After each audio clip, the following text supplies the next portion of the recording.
Chapter 23. A most exciting night.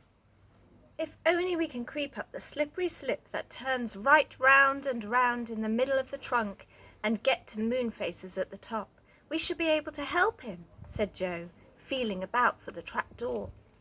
I wonder why Moonface didn't slip down it himself, said Beth. Oh, he'd think that there would be plenty of red goblins at the bottom of the tree ready to catch him when he flew out of the trapdoor, said Joe. But I don't believe they know about this slide. He found the trapdoor and swung it open. Hold it open for me whilst I climb in, he said. Beth held it. Joe began to climb up. But dear me, it was most terribly slippery.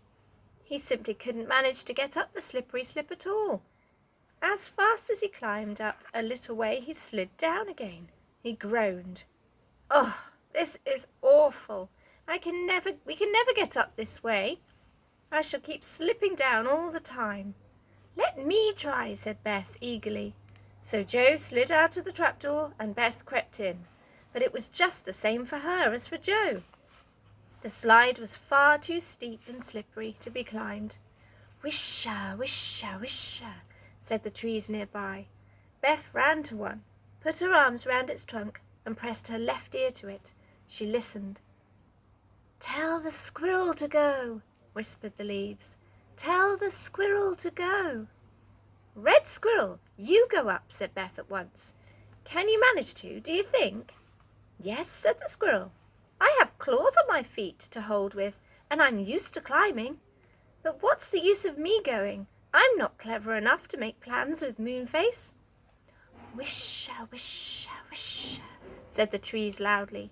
Joe pressed his ear to one. The squirrel can throw a rope down the slippery slip, whispered the tree. Of course, said Joe in delight. Why didn't I think of it? Tell us, said the girls. Joe told them. The squirrel must climb the slide to the top. He must ask Moonface for the rope that is let down for the cushions, but instead of letting it down through the branches of the tree, he must let it down through the slide inside. Then we can hang on and be pulled up. Oh, that's a really good idea, said Beth. Shh, said Joe, as he heard a shout from a goblin up in the tree. We don't want them to guess what we're doing.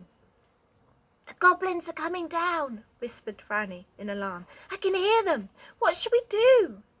We'd better get inside the trapdoor and sit at the bottom of the slippery slip and be as quiet as mice, whispered Joe. Go in first, Squirrel, and climb up. You know what to do, don't you? Yes, said the squirrel, and disappeared up the slide, digging his sharp claws into it, just as if he were climbing up the outside of a tree trunk. Joe pushed Beth inside and then Franny. He climbed in himself and shut the trap door just in time. 3 goblins jumped down to the foot of the tree and began hunting round about. I know I heard someone, said one of them.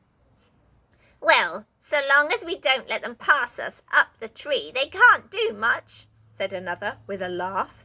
I don't think you heard anyone. It was just the trees whispering. Wisha, wisha, wisha, said the trees at once. There, what did I tell you? Said the goblin, and they jumped back into the boughs of the faraway tree, and the children hugged one another and chuckled. I wonder if the squirrel has got to the top of the slide yet, said Joe. As he spoke, a little sound came down the slide, a soft, slinky sound, and something suddenly touched them. Oh, a snake, said Beth in alarm. Don't be silly, it's the rope that the good little squirrel has sent down, said Joe, feeling it. Now we'd better go up one at a time, for Moonface will never be able to pull us all up at once. Franny went first. She was hauled all the way up the slide. It was very strange, so dark and quiet. At last she reached the top. Moonface was there, red-faced from pulling the rope. A light burned in his funny round room. He was simply overjoyed to see Franny. He hugged her and then sent down the rope for Beth. She came up, and then Joe. Don't make too much noise, said Moonface in a low voice. Don't make too much noise, he said as he hugged them all. The goblins are outside everyone's door. Oh, Moonface, we're so sorry that you're captured like this, said Joe. Couldn't you have slid down the slide and escaped? Or did you think there might be goblins at the bottom? Well, I did, said Moonface, but I also thought that if I slid down I'd be leaving all my friends behind in the tree, and that seemed a mean thing to do. Yes, that would be rather mean, said Joe, to save yourself and leave the others. Moonface, what can we do to help? Well, I simply don't know, said Moonface. I've thought and I've thought, but I can't think of anything really good at all. It's a pity that Silky isn't here, said Joe.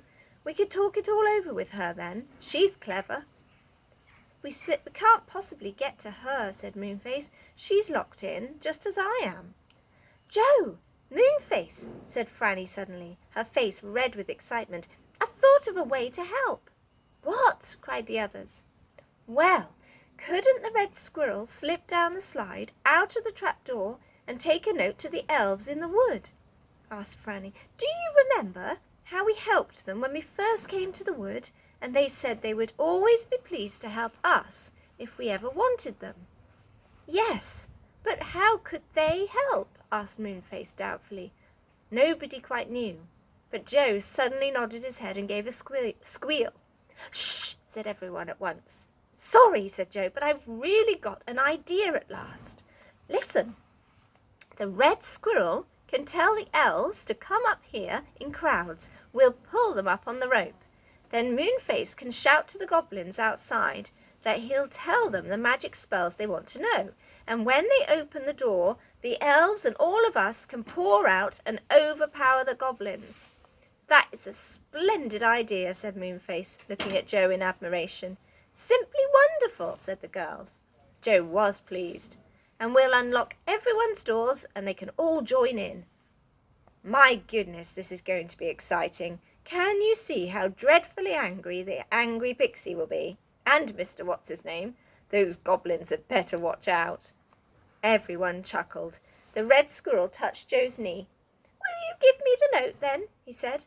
I know where Mr. Whiskers lives, and I will take the letter to him and let him call all the elves together. Joe took out his pencil and wrote a note on Moonface's paper. He folded it and gave it to the red squirrel, who folded it even smaller and tucked it inside his cheek. That's in case I'm caught by the goblins, he said. They'll never think of looking for a note inside my cheek. He sat on his bushy tail, gave himself a push, and set off down the slippery slip at a tremendous pace. Franny giggled. His tail is a cushion, she said. Isn't he a darling? I do hope he finds Mr. Whiskers all right. Well, we'd better just sit quietly and wait, said Moonface. I don't want the goblins opening my door and seeing you all here. They'll know we've got a plan then. We bought you some of the meal you didn't eat this afternoon, said Beth. She unpacked the bag. Here are some sandwiches, some cakes, and some toffee. We'll all have some, said Moonface, and I've got some popcakes too. So they sat around quietly on Moonface's curved sofa and bed and chairs, and ate and whispered, waiting for the squirrel to come back with Mr. Whiskers and the elves. Whatever would happen then?